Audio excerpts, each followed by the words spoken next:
ada yang pakai baju baru nih.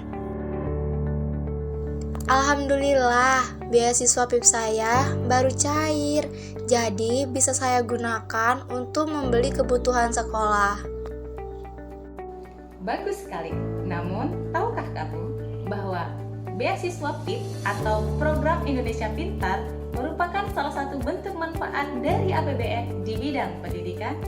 Bicara tentang uang negara, berarti bicara tentang APBN.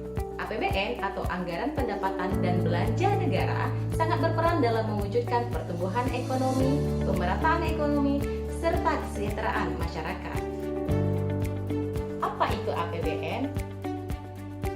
APBN atau Anggaran Pendapatan dan Belanja Negara diatur dalam pasal 23 ayat 1 Undang-Undang Dasar 1945 yang berbunyi, Anggaran Pendapatan dan Belanja Negara sebagai wujud dari pengelolaan keuangan negara ditetapkan setiap tahun dengan undang-undang dan dilaksanakan secara terbuka dan bertanggung jawab untuk sebesar-besarnya kemakmuran rakyat.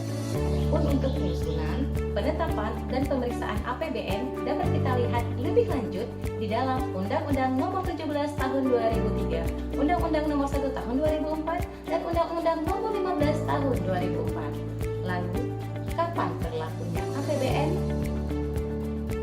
Masa keberlakuan APBN adalah 1 tahun, yaitu dimulai dari tanggal 1 Januari sampai dengan tanggal 31 Desember.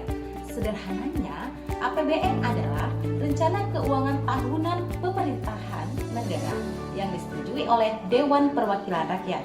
Jadi, APBN merupakan gambaran tentang pendapatan dan pengeluaran negara dalam 1 tahun anggaran. Terus, dari mana sumber pendapatan APBN?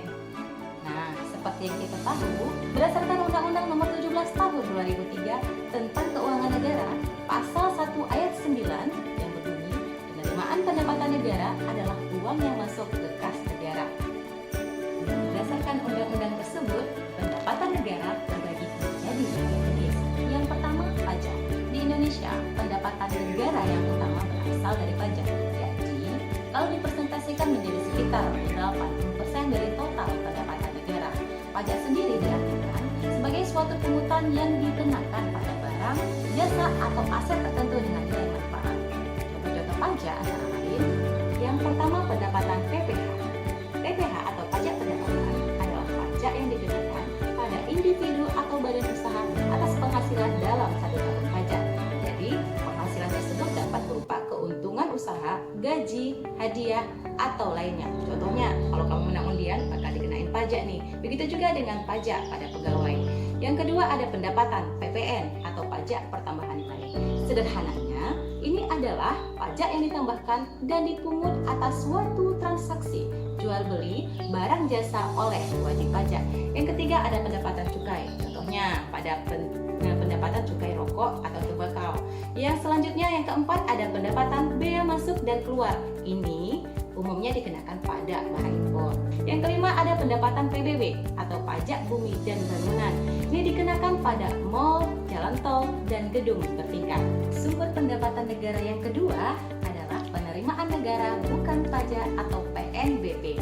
Menurut Undang-Undang Nomor 9 Tahun 2018, PNBP adalah sumber pendapatan negara dari individu atau badan tertentu yang memperoleh manfaat langsung maupun tidak langsung atas pemanfaatan sumber daya. Yang pertama, pemanfaatan sumber daya alam. PSDA atau sumber pendapatan negara yang berasal dari sumber daya alam, contohnya adalah minyak dan gas. Yang kedua, pendapatan kekayaan yang dipisahkan, contohnya laba pemerintah dari hasil penjualan saham ataupun sertifikat. Yang ketiga, pendapatan Badan Layanan Umum atau BLU. Yang keempat, pengelolaan barang milik negara. Yang kelima, pengelolaan dana. Dan yang keenam, hak negara lainnya.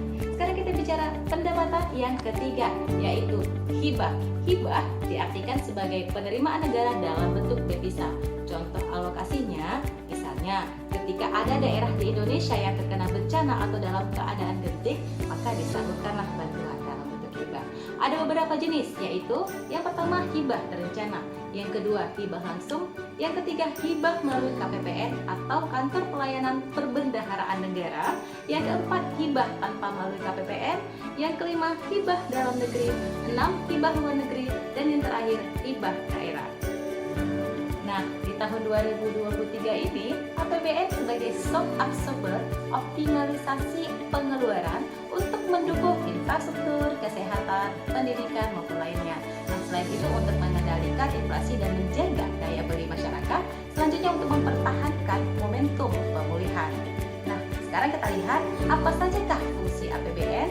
Fungsi APBN berdasarkan pasal 3 ayat 4 Undang-Undang Nomor 17 Tahun 2003 tentang Keuangan Negara ditegaskan APBN mempunyai 6 fungsi sebagai berikut. Yang pertama, APBN berfungsi sebagai otorisasi. Artinya, anggaran negara menjadi dasar untuk melaksanakan pendapatan dan belanja pada tahun yang bersangkutan. Fungsi APBN yang kedua adalah sebagai perencanaan. Yang ketiga, fungsi APBN adalah sebagai pengawasan. Fungsi yang keempat yaitu fungsi alokasi, yaitu anggaran negara harus diarahkan untuk mengurangi pengangguran dan pemborosan sumber daya, serta untuk meningkatkan efisiensi dan efektivitas perekonomian. Selanjutnya ada fungsi distribusi, yaitu anggaran negara harus memperhatikan rasa keadilan dan kepatutan. Yang terakhir, fungsi APBN adalah sebagai stabilisasi. Untuk memaksimalkan semua fungsi dan perannya tersebut, penggunaan APBN perlu menerapkan 3 prinsip ETA: efisien, transparan, dan akuntabel. Mari kawal APBN, wujudkan pendidikan berkualitas. Saya Anita Widya, terima kasih.